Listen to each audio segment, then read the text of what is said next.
Morning বন্ধুরা, সকাল সকাল আবার নতুন একটি ভিডিও নিয়ে চলে এলাম। ওই দেখো, আমি কোয়াশ আলুর তরকারি বানাচ্ছি। এখানে একটা বেগুন ভাজার জন্য কেটেছি। এই বেগুনটা এখানে সবজির মধ্যে চলে গেছে। তো এখানে বেগুন ভাজা বানিয়ে নিয়েছি। এই দেখো, ভাত বসিয়ে দিয়েছি। এই যে তো সকালের খাবার আছে, তাই সকালের খাবারের জন্য কোয়াশ আলুর তরকারি, ডাল আর বেগুন ভাজা আর মাছ ভাজা দিব। তাই মাছওয়ালাটা এখনও আসেনি।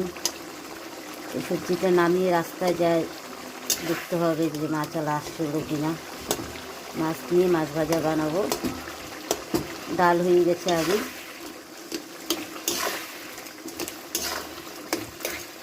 এটাতে কিচ্ছু দিই নেই, সামান্য একটু জিরের গুঁড়ো আর হলুদের গুঁড়ো দিয়ে বানিয়ে নিলাম।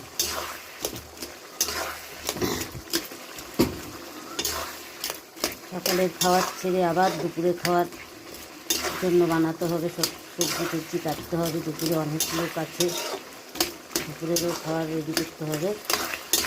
সামান্য একটু চিনি দিয়ে দিলাম।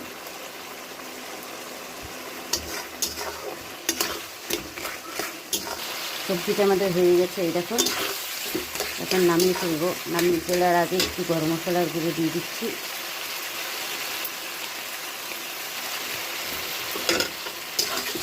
ভিডিওটি কেমন লাগলো অবশ্যই লাইক কমেন্ট শেয়ার করবেন, আর ফলো করতে কিন্তু ভুলবেন না। মা লক্ষ্মী কিচেন এরকম নতুন নতুন ভিডিও দিলে এই বলে ভিডিওটি আমি শেষ করছি। সবাই ভালো থাকে, সুস্থ থাকে। নমস্কার বন্ধুরা।